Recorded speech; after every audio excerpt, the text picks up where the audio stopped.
과일나무의 코로나 또는 에이즈라 불리는 과수화상병 때문에 우리 농가에 비상이 걸렸습니다. 과수화상병은 발생 후 한 달 만에 축구장 380여 개 면적에 달하는 과원을 폐원시킬 만큼 아주 치명적인 세균병인데요. 빠른 전염력에도 불구하고 치료할 수 있는 약이 없어서 더 큰 피해가 우려되고 있습니다. 따라서 병에 걸리지 않게 미리미리 예방하고 발생 즉시 매몰하는 것만이 최선의 방법인데요.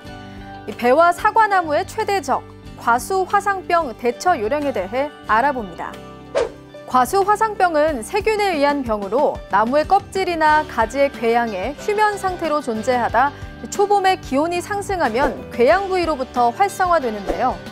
세균은 수액 이동에 따라 나무 껍질 표면으로 이동해서 궤양부에 세균 점액을 형성하고 이 세균액이 강수, 바람, 곤충, 조류, 작업도구에 의해 옮겨져 감염됩니다.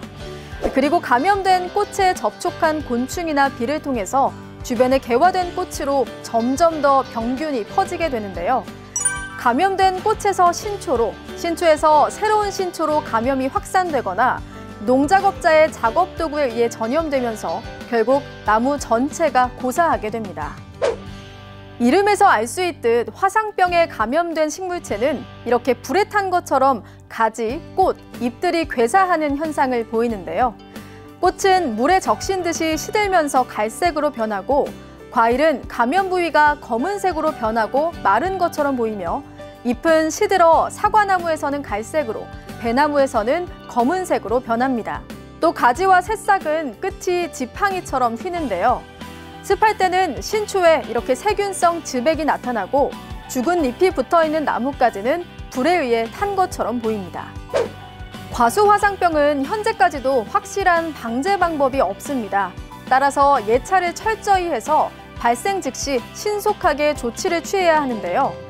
과원에서 화상병 증상이 있는 나무가 한 주만 발견돼도 농가에서는 시군농업기술센터, 도농업기술원, 농촌진흥청, 농림축산검역본부 또는 병해충 신고 대표 전화 1833-8572로 즉시 신고해야 합니다.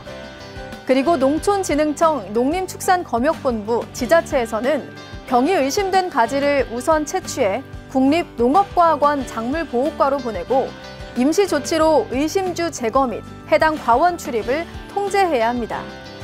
만약 고의나 과실로 발생 신고를 하지 않을 경우 농가는 보상금을 감액하거나 지급받지 못하며 500만 원 이하의 과태료 부과 대상이 될 수 있으니 예찰과 신고 꼭 기억해 주세요.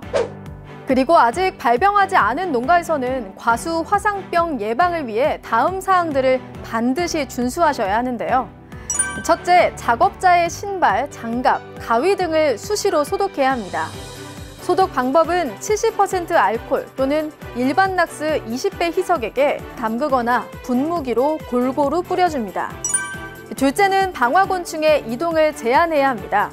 사과와 배 개화기에 화상병 발생지 반경 2km 이내에 수분용 방화곤충의 방사와 이동을 제한하고 곤충류를 방제하고 야생 벌집도 제거해야 합니다. 셋째는 건전한 접수와 묘목을 사용해야 하는데요.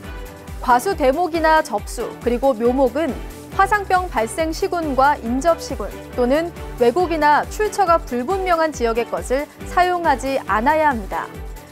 넷째는 나무의 궤양 부위를 제거하고 약재를 도포하는 건데요. 궤양은 주요 병원균의 서식처가 되기 때문에 전지 또는 전정할 때 궤양 증상가지로부터 아래를 절단한 후 등록된 도포 약재를 골고루 발라줍니다. 다섯째는 예방약재 방제입니다. 전국의 사과와 배 과수원은 개화 전 3월 하순에서 4월 중순 신초와 꽃눈 발화시에 등록약재를 살포합니다. 추가적으로 4월 중순에서 5월 상순경 사과꽃과 배꽃이 80% 정도 핀 시점에서 5일 후 2차 살포하고 15일 후인 4월 하순에서 5월 중순경 다시 한번 살포해줍니다. 만약 내 과수원이나 주변의 농장에서 과수화상병이 발생한다면 어떤 조치가 취해질지도 궁금하실 텐데요. 먼저 발생과원 나무의 반경 100m를 방제구역, 발견 지점 반경 2km 이내를 위험구역, 발견 지점 반경 5km 이내를 관리구역으로 설정해 체계적으로 관리합니다. 방제구역은 발생 과원의 발생 주율이 5% 미만인 경우 배는 발생한 나무만, 사과는 발생한 나무와 인접한 나무들을 모두 제거하고 발생 주율이 5% 이상일 경우엔 전체 나무를 뿌리째 뽑아 구덩이를 파고 식물을 넣은 후 중간과 상단부에 생석회를 살포해가며 매몰하거나 지정된 장소에서 소각하고 폐원을 결정합니다.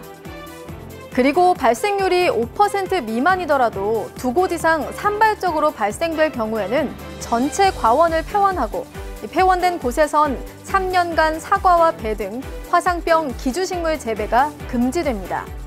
하지만 비기주 작물은 폐원 완료 후 바로 식재해 재배가 가능한데요. 마지막으로 방제구역을 비롯한 위험구역과 관리구역은 화상병 예방을 위해서 개화 전에 1번, 만개 후 2번에 걸쳐 약제 방제를 해야 합니다. 한번 감염되면 3년간 사과와 배 그리고 기주식물들의 재배가 금지되는 과수화상병. 피해 농가는 금전적 피해뿐만 아니라 심리적 피해도 큰데요. 정부에서는 방제 명령에 의해 손실을 받은 자는 방제가 끝난 후 30일 이내에 손실보상 청구서를 지방자치단체장에게 제출하면 손실보상을 받을 수 있습니다. 빠른 전염력과 치료제가 없다는 점에서 과수화상병은 코로나19와 많이 닮았는데요. 마스크 쓰기에 전 국민이 동참하고 생활 속 수칙을 잘 지켜 방역 선진국으로 세계 찬사를 받은 것처럼 우리 과수농가에서도 꼼꼼한 예찰과 신속한 신고, 그리고 예방수칙 준수로 이 위기를 잘 극복해 나가시길 바랍니다.